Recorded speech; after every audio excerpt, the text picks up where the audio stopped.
दिन रात मेहनत करके सुधा मूर्ति और नारायण मूर्ति पति पत्नी ने दोनों ने अपनी कंपनी को बेहतरीन प्रगति करवाई और बहुत ही फेमस बन गए।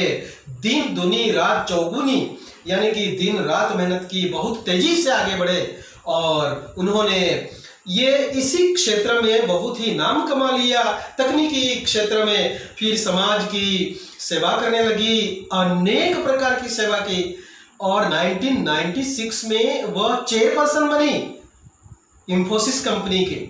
और इसके बाद दिन प्रतिदिन समाज की सेवा करती रही और ज्यादातर कर्नाटक के सभी स्कूलों में, मोस्टली स्कूल्स में उन्होंने कंप्यूटर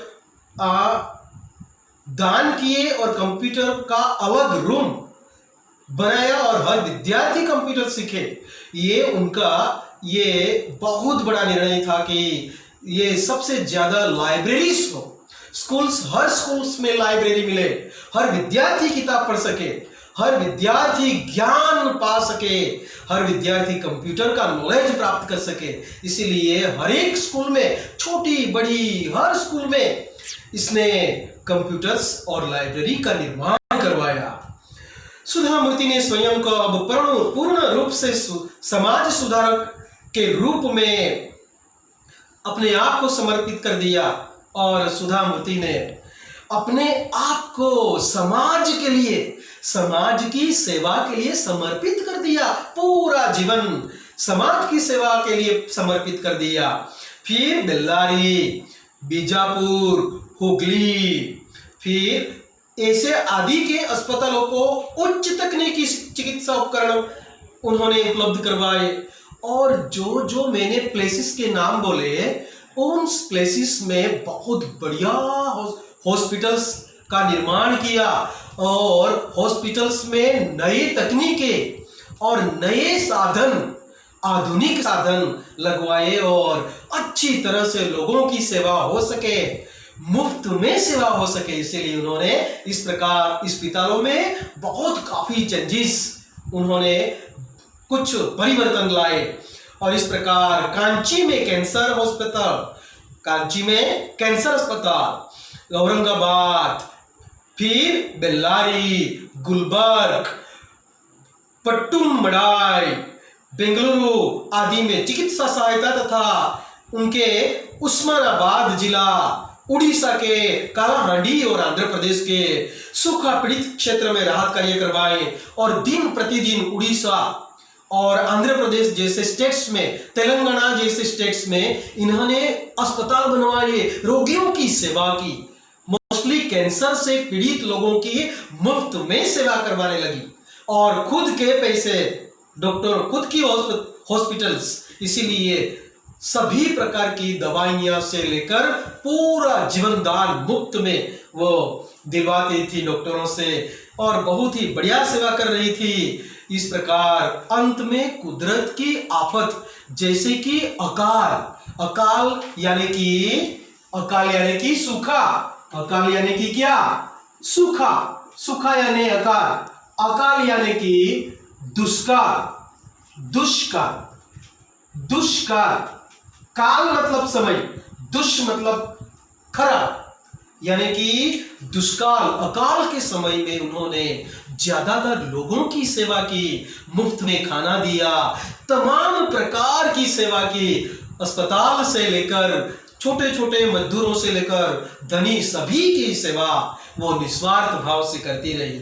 फिर उनके अथाक प्रयास से कर्नाटक के 800 से अधिक गांवों में कंप्यूटर शिक्षा पर 1 करोड़ रुपया लगाया गया।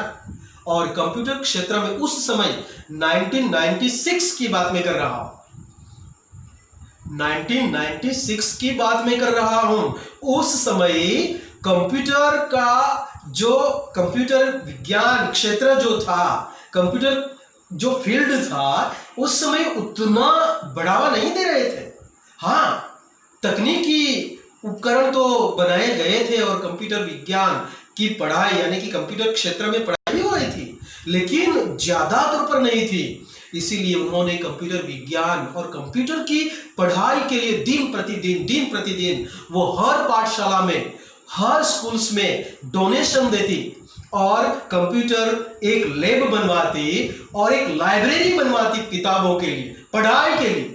और इस प्रकार 100 करोड़ एक साथ वो लगाती थी। याद रहे, वो खुद की कंपनी की मालकिन है और खुद की कंपनी में कंप्यूटर्स बन रहे हैं, याद रहे। इसीलिए वो बिना हिचकिचाहट से दान धर्म करती थी और 3000 से अधिक पुस्तकालय खोले। उसी समय कर्नाटक में 3000 से अधिक पुस्तकालय खोले, यानी कि लाइब्रेरीज का निर्माण किया गया। देखिए 3000 से ज्यादा, आप लोग सोच सकते हैं 3000 से अधिक पुस्तकालय मतलब कितनी किताबें हो सकती है। और ये पूरा खर्च अपने जिम्मे पर उठाया उसने। उन्होंने गरीब बच्चों को सहायता दी, स्कूलों की इमारतों का निर्माण करवाया, अधिकतम अंक लाने वाले बच्चों को छात्रवृत्ति और गांवों में लगभग 300 कंप्यूटर वितरित किए। और उसी समय अपने ही गांव में भी 300 से अधिक, यानी कि हर घर में कंप्यूटर, हर गरीब विद्यार्थी कंप्यूटर सीखे। इसीलिए उन्होंने कंप्यूटर लैब बनवाना शुरू कर दिया, स्कूल निर्माण करना शुरू कर दिया, खुद की स्कूल्स बनाई उन्होंने। पहले तो वो टीचर का काम करती थी, इसके बाद वो कंप्यूटर विज्ञान का वो इंटरव्यू हुआ, साक्षात्कार हुआ और फिर ये इंजीनियर बनी। इसके बाद उसकी शादी होती है, क्योंकि जब टीचर थी पाठशाला में कुछ मुलाकात के लिए गई थी, राइट, तब उन्होंने अयप्पा और कुतुम्बा वाला लेसन लिखा था। आप लोग जानते हैं 9th में, ये इनकी रचना है और बहुत बढ़िया रचना है। 100 टचनु सोनू in Gujarati, very nice lesson, it was very nice, बहुत ही बढ़िया। पढ़ाई ही खरा सोना है, पढ़ाई नॉलेज ही खरा सोना है। और इस प्रकार लगभग अपने गांव में भी 300 से अधिक कंप्यूटर लगवाए। दिन प्रतिदिन शालाओं में, पाठशालाओं में ज्ञान का भंडार खुलवाती रही, यानी कि लाइब्रेरीज, ग्रंथालय खुलवाती रही। और इस प्रकार दिन प्रतिदिन हर एक क्षेत्र में, हर एक फील्ड में बच्चे आगे बढ़े। दिन प्रतिदिन हिंदुस्तान की प्रगति हो, गांवों की, स्टेट्स की, इसके बाद हिंदुस्तान की प्रगति हो। इस प्रकार वो काम करती रही और दिन प्रतिदिन विद्यार्थी, ज्यादातर पर स्त्री वर्ग, ज्यादातर पर गर्ल्स बहुत ही आगे बढ़ी और दिन प्रतिदिन विद्यार्थियों से विद्यार्थिनियां नंबर 1 पर होने लगी। और अपने ही स्टेट्स में जो कोई फर्स्ट आता, स्कूल्स में हो, बोर्ड में हो या कहीं भी फर्स्ट आता, उसे छात्रवृत्ति यानी स्कॉलरशिप देने लगी और इस प्रकार बढ़ावा देने लगी, एंकरेज करने लगी। विद्यार्थियों का एम पार हो, गोल सक्सेस हो, इसीलिए वो एंकरेज करती रही। 13 पुस्तकों की लेखिका सुधा मूर्ति को उनके कार्यों के लिए अनेक पुरस्कार दिए गए। कितने? 13 पुस्तकालय, 13 बुक्स, बड़ी बड़ी बुक्स उसने लिखी। 13 बुक्स की लेखिका है ये। और आप लोग लास्ट में जानते हैं कि हमने 2008 और 2009 में हमें नर्मदा आंदोलन में इसने हिस्सा लिया था और लोगों को, मध्य प्रदेश के लोगों को, गरीब लोगों को न्याय भी दिलाया। आमिर खान के साथ, हमारे एक्टर आमिर खान जो है बॉलीवुड के, उनके साथ वो अमरनाथ उपवास पर चली गई थी और सक्सेस हुई थी वो। और इस प्रकार अनेक पुरस्कार भी उन्हें मिले हैं, क्योंकि सच्चे दिल से सेवा करने वाले को ऊपर वाले की दुआ और मिलती है। आज इंजीनियरिंग महाविद्यालयों में पढ़ने वाले छात्रों में से 50% संख्या लड़कियों की। How many percentage? 50% गर्ल्स की है। और सबसे ज्यादा आज परसेंटेज लाने वाली कौन? गर्ल्स। हर क्षेत्र में, नहीं कि कोई एक क्षेत्र में, चाहे डिजाइन हो या कोई भी, लेकिन हर क्षेत्र में, एवरी फील्ड में बहुत बढ़िया प्रदर्शन आज गर्ल्स कर रही है। ये किसकी देन है? सुधा मूर्ति की देन है। इन्हीं की वजह से आज एनकरेज होकर, उत्साहित होकर ये लड़कियां आज हमारे समाज का नाम रोशन कर रही है और आज लड़कों से लड़कियां सबसे आगे हैं। सभी क्षेत्र में अनेक प्रकार के पुरस्कार दिए गए हैं, जिनमें से प्रमुख है कर्नाटक राज्योत्सव पुरस्कार। राज्य का उत्सव होता है, हर स्टेट्स का उत्सव होता है, तो कर्नाटक स्टेट्स का जो फेस्टिवल हुआ था उसमें भी उसे पुरस्कार दिया गया था। ओजस्विनी पुरस्कार दिया अपने अलग अलग फील्ड में काम करने के लिए। ये सरकार ने उन्हें ओजस्विनी यानी कि हर फील्ड में सक्सेस, इसीलिए उसे ओजस्विनी पुरस्कार दिया गया। मिलेनियम महिला शिरोमणि पुरस्कार, और महिलाओं में शिरोमणि, शीर मतलब हमारा ये शीर, बिना शीर का इंसान जिस प्रकार सुंदर नहीं लगता या इंसान का रूप या रचना है ही नहीं, उसी प्रकार ये स्त्रियों में शिरोमणि सबसे ऊपर स्थान, उसे बेहतरीन पुरस्कार दिया गया था। और इस प्रकार women of the year 2002 FM radio द्वारा दिया गया था और राजलक्ष्मी पुरस्कार भी उन्हें मिला था। इस प्रकार कर्नाटक स्टेट्स ही नहीं, पूरे हिंदुस्तान में जहां जहां उसे लगा कि मेरी जरूरत है, लोगों को मेरी जरूरत है, उसे लगा, फील हुआ, ठीक उसी प्रकार वो काम करती रही और सक्सेस होती रही। खुदा की दुआ भी उसे मिलती रही और हर काम में सक्सेस होती रही। इस प्रकार सुधा मूर्ति ने अपनी उपलब्धियों से महिलाओं का मार्ग प्रशस्त किया। अपनी खुद की उपलब्धियां, ये सक्सेस, खुद की सक्सेस, और इसीलिए उन्होंने महिलाओं के लिए एक प्रकार का उदाहरण बनकर, मिसाल के तौर पर आज सुधा मूर्ति सब महिलाओं के लिए ये प्राउड फील दिलाने वाली ये बात है। सुधा मूर्ति ये बेस्ट लीडर या माय हीरो या एक्ट्रेस या हीरोइन, बेस्ट अचीवमेंट प्राप्त करने वाली ये महिला, ये लड़कियों के लिए, स्त्रियों के लिए आदर्श बनी। आज इंजीनियरिंग महाविद्यालयों में पढ़ने वाले छात्रों में 50% संख्या लड़कियों की है। अनेक उद्योगों में मशीनों के बीच लड़कियां कुशलता से कार्य कर रही है और हर फैक्ट्री में, हर विद्यालयों में, हर संस्थाओं में, हर फील्ड में आज लड़कियां बहुत ही आगे बढ़ रही है और दिल से काम कर रही है, सीना तान कर, सिर ऊंचा करके आज काम कर रही है और हिंदुस्तान का नाम रोशन कर रही है। ये आप लोग जानते हैं, कल्पना चावला थी जो चंद्र पर पहुंची थी, और आप लोग जानते हैं दूसरी कौन थी? कौन थी दूसरी? अरे बोलिए, कौन थी? कल्पना चावला की बाद कौन थी? ओह, डोंट नो, वेरी गुड। तो आप कैसे कर सकते हैं? बहुत ही बढ़िया। इसके बाद कौन थी वो मुझे नाम बताना और मुझे नाम भेजना, तो मैं समझूंगा कि जीके आपका परफेक्ट है। और फिर सबसे पहले चंद्र पर कौन पहुंचा था? राकेश शर्मा, तो वो भी मुझे बताना। इंदिरा जी ने क्या कहा था? प्रश्न पूछा था राकेश शर्मा से कि आसमान से हमारी धरती कैसी लग रही है, तो राकेश शर्मा ने जवाब दिया था क्या? सारे जहां से अच्छा हिंदुस्तान हमारा। इतनी महान धरती है हमारी। और इस प्रकार दिन प्रतिदिन हर एक फील्ड में स्त्रियां काम करने लगी। आज तो मार्स तक पहुंच गई हैं और विश्व के कोने कोने में आज स्त्रियों का नाम रोशन हुआ है इन्हीं की वजह से। और जिस मार्ग पर चलकर सुधा मूर्ति ने अपनी प्रतिभा, लगन और परिश्रम से सफलता की ऊंचाइयों को छुआ, उस मार्ग पर नई पीढ़ी को आगे बढ़ना और आगे बढ़ता देखकर वो खुशी से फूली नहीं समाती। और आज जिस मार्ग पर उन्होंने काम करना शुरू किया था, उस पद पर चलते आज लड़कियां जिस प्रकार, स्त्रियां जिस प्रकार प्रगति कर रही है, वह देखकर उनका दिल खुशी से समा नहीं होता। और महिलाओं को सफलता पर वे कहती है, महिलाओं की हर सफलता पर वे कहती है, क्या कहती है? ध्यान से सुने, मोस्ट इंपोर्टेंट सेंटेंस, हमारा मार्ग कठिन अवश्य है।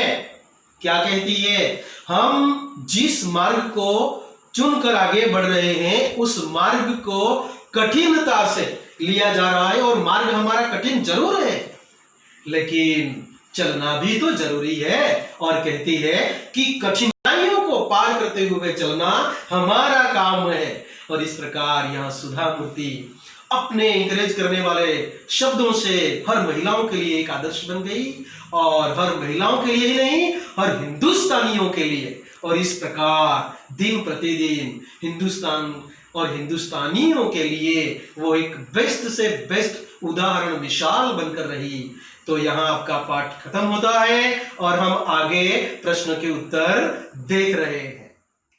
मित्रों, यहाँ लेसन फिनिश हुआ है और फिनिश होते ही हम शब्दार्थ लिखेंगे, मुहावरे लिखेंगे, कहावत लिखेंगे। इसके बाद एमसीक्यू के ऊपर हम आगे बढ़ेंगे। तो पहला एमसीक्यू है, प्रश्न है, सुधा कुलकर्णी ने अपनी पढ़ाई किस क्षेत्र में पूरी की थी? कौन सी क्षेत्र, कौन सा फील्ड? यस, कौन सा? कंप्यूटर विज्ञान। कंप्यूटर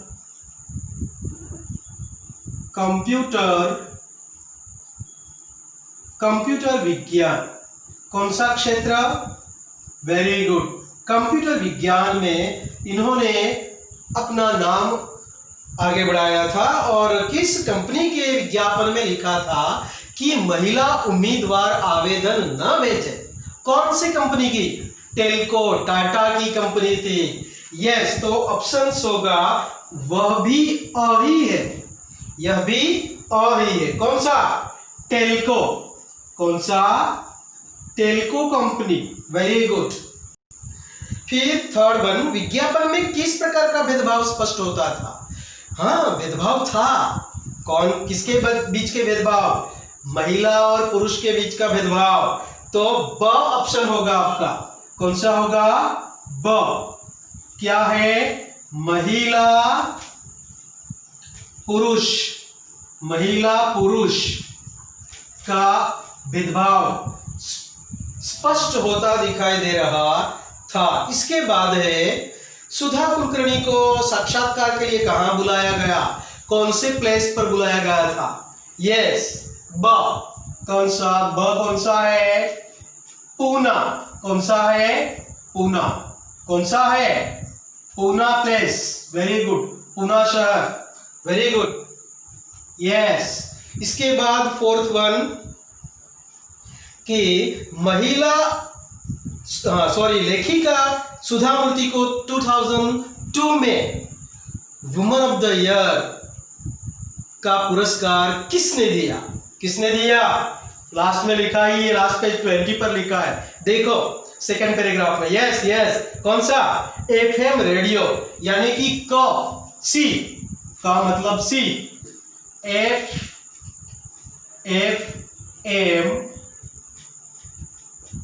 एफएम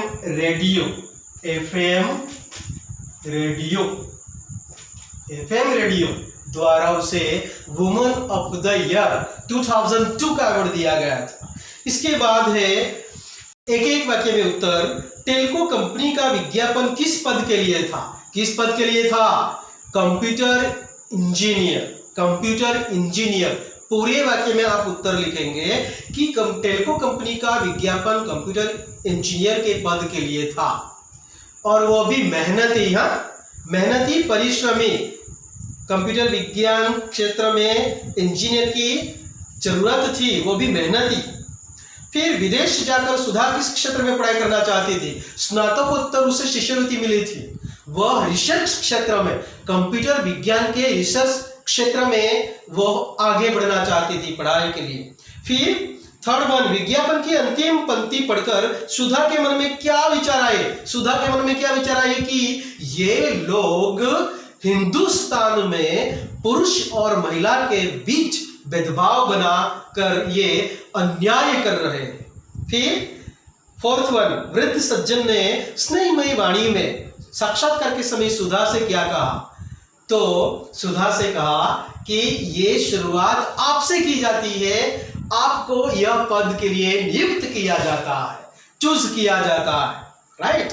इसके बाद फिफ्थ वन, सुधा कुलकर्णी ने किससे शादी की थी? सुधा कुलकर्णी ने उसी क्षेत्र में, उसी टेल्को कंपनी में काम करने वाले इंजीनियर नारायण मूर्ति से शादी की। फिर 6th वन, इंफोसिस फाउंडेशन ने कर्नाटक के सरकारी स्कूलों के लिए क्या किया? कंप्यूटर, हर पाठशाला में कंप्यूटर दिए गए, कंप्यूटर क्षेत्र के लिए। इसके बाद लाइब्रेरी, इसके बाद क्या? लाइब्रेरियों का यानी कि पुस्तकालय मुफ्त में और हर क्षेत्र में कंप्यूटर दिए गए।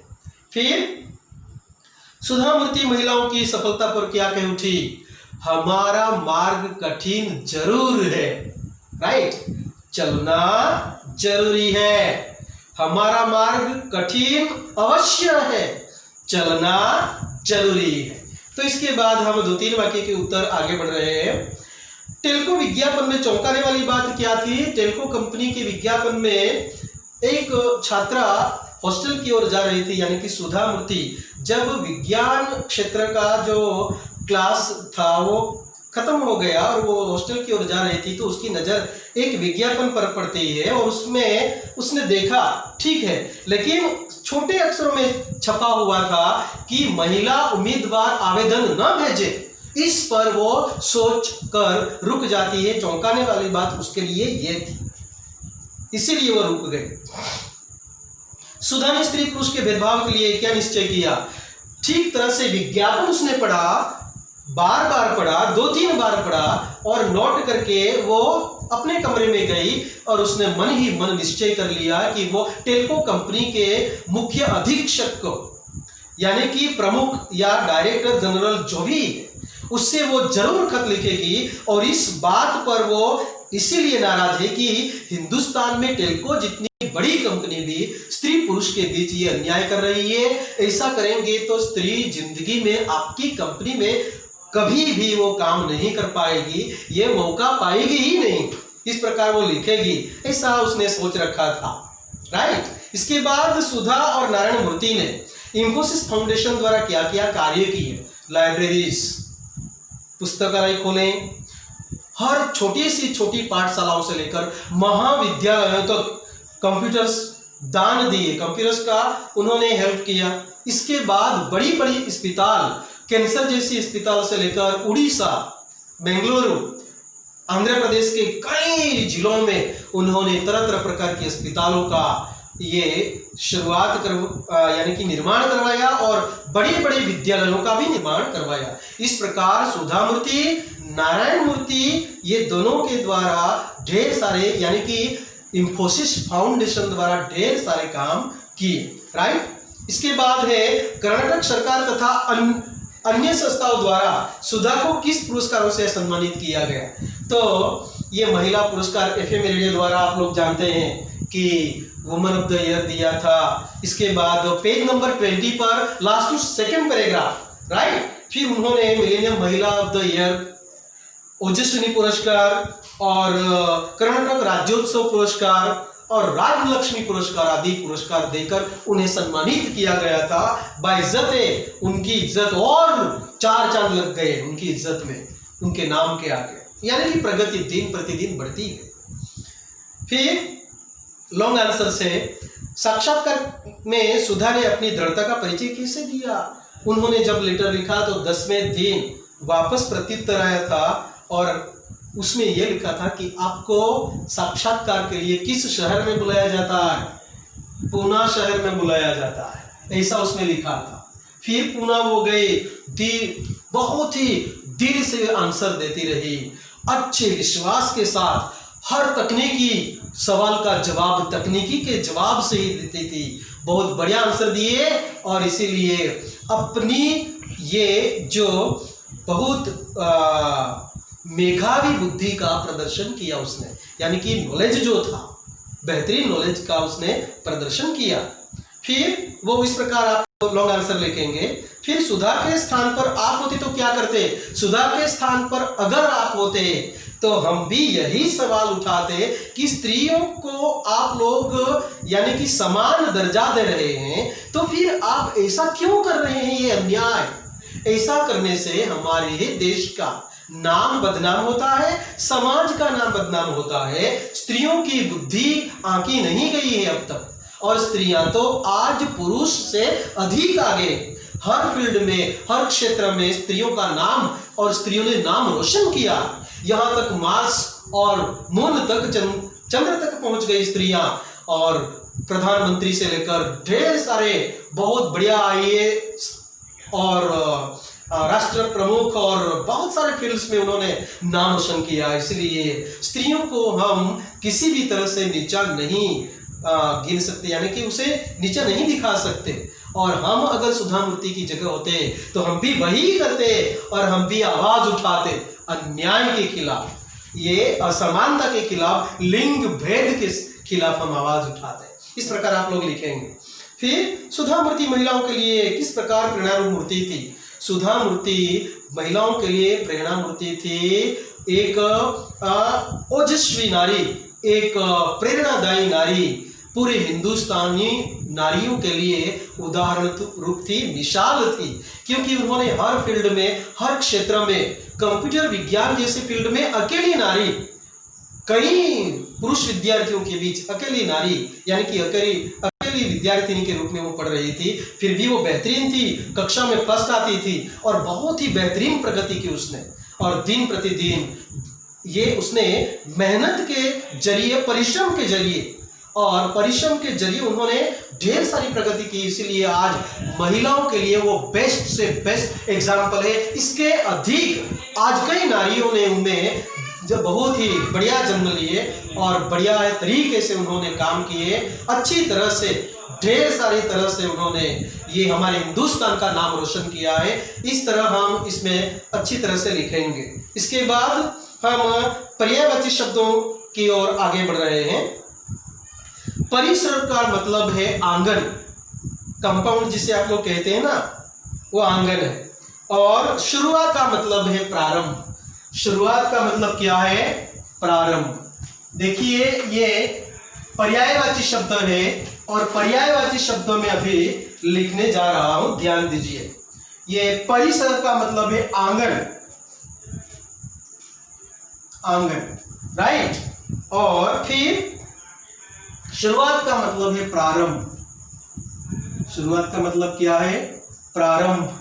इसके बाद है मेहनत, यानी कि परिश्रम, परिश्रम। इसके बाद हम आगे देख रहे हैं सूखा, यानी कि अकाल। सूखा यानी कि अकाल, यानी कि दुष्काल। बारिश नहीं होती तब भी दुष्काल, ज्यादा बारिश हो तो हरा दुष्काल, यानी कि इस प्रकार नुकसान होता ही है, राइट। इसके बाद है अनुसंधान, मतलब खोज, आविष्कार, खोज, आविष्कार भी आप लोग लिख सकते हैं। इसके बाद है पुरस्कार, यानी कि इनाम। पुरस्कार का मतलब क्या है? इनाम। इस प्रकार ये समानार्थी शब्द हुए। इसके बाद है शब्दों के विलंब शब्द दीजिए। विलंब शब्द में आवश्यक, अनावश्यक, अनावश्यक, अपोजिट है ये, राइट। अपोजिट की ये साइन है, मैंने क्रॉस किया, इसका मतलब ये नहीं कि ये गलत, ये अपोजिट है। इसके पश्चात सौभाग्य, यानी कि दुर्भाग्य, दुर्भाग्य, दुर्भाग्य, राइट। इसके बाद उपस्थित, अनुपस्थित, अनुपस्थित, अनुपस्थित। इसके बाद नेक्स्ट है सज्जन, तो आप लोग जानते हैं, राइट, दुर्जन, राइट। इसके बाद अपना, तो जानते हैं हर कोई क्या बन जाता है? अपना, पराया बन जाता है। इसके बाद उच्च, तो इसके बाद क्या होगा? निम्न। क्या होगा उसका अपोजिट? निम्न। और इसके बाद अंत में क्या है? अधिकतम, तो याद रहे न्यूनतम। न्यून मतलब थोड़ा, न्यूनतम, न्यूनतम याद रहे। निम्न मतलब नीचा। इस प्रकार यहां आपके अपोजिट मीनिंग्स यहां खत्म होते हैं। भाववाचक संज्ञा की ओर हम आगे बढ़ रहे हैं। किसकी ओर आगे बढ़ रहे हैं? भाववाचक संज्ञा की ओर। तो ध्यान दीजिए बच्चों, तो भाववाचक संज्ञा अधिक, तो अधिकता, अधिकता, क्योंकि भाव का बोध कराने वाले शब्दों को यानी कि संज्ञा को भाववाचक संज्ञा कही जाती है, राइट। वो याद रहे, सिर्फ हमें एब्स्ट्रैक्ट नाउन बनाना है। फिर सफल, तो सफलता, सफल तो ता प्रत्यय लगा है, दोनों में, इसमें भी ता प्रत्यय लगा है, इसमें भी ता प्रत्यय लगा है। फिर आवश्यक, और आवश्यक में भी ता प्रत्यय, आवश्यकता, क्या, आवश्यकता। और इसके पश्चात असमान, असमानता, असमानता, डिफरेंट, रंग भेद की समस्या वाला प्रश्न है। और इसके बाद हम देख रहे हैं पुरुष, पौरुषत्व, क्या, पौरुषत्व, पौरुषत्व, ये मैं यहां लिख रहा हूं, ध्यान दीजिए, पौरुषत्व, क्या, पौरुषत्व, ठीक से ध्यान दीजिए, ये दिखाई नहीं दे रहा है, पौरुषत्व लिखा है। इसके बाद स्त्री, तो स्त्रीत्व, क्या है, स्त्रीत्व, तो आधा है, स्त्री के बाद तो आधा और वह जुड़ा हुआ है। और इस प्रकार हम आगे बढ़ रहे हैं। तो मुहावरों के अर्थ देकर वाक्य में प्रयोग कीजिए। फुलाना समाना, अत्यंत प्रसन्न हो जाना। फिर वाक्य में आप प्रयोग करेंगे कि मुझे मेरा रिजल्ट मिलते ही मैं अत्यंत प्रसन्न हो गया, ऐसा नहीं लिखेंगे, पर क्या लिखेंगे, मैं फूला नहीं समाया। फिर बात न पचना, हजम न होना, बात न मानना। सुधा मूर्ति ने ढेर सारा विज्ञान क्षेत्र में उन्होंने ढेर सारा अभ्यास किया था, पहले दफा तो मेरे मन में ये बात पची नहीं थी, इस प्रकार लिखेंगे। फिर निम्नलिखित कहावत का अर्थ लिखिए, दिन दुनी रात चौगुनी, बहुत तेजी से, बहुत तेजी से। और इस प्रकार आपका ये पाठ संपूर्ण यहाँ खत्म हो रहा है। प्रश्न के उत्तर सुंदर अक्षरों से लिखेंगे और गलती नहीं करेंगे। Thank you.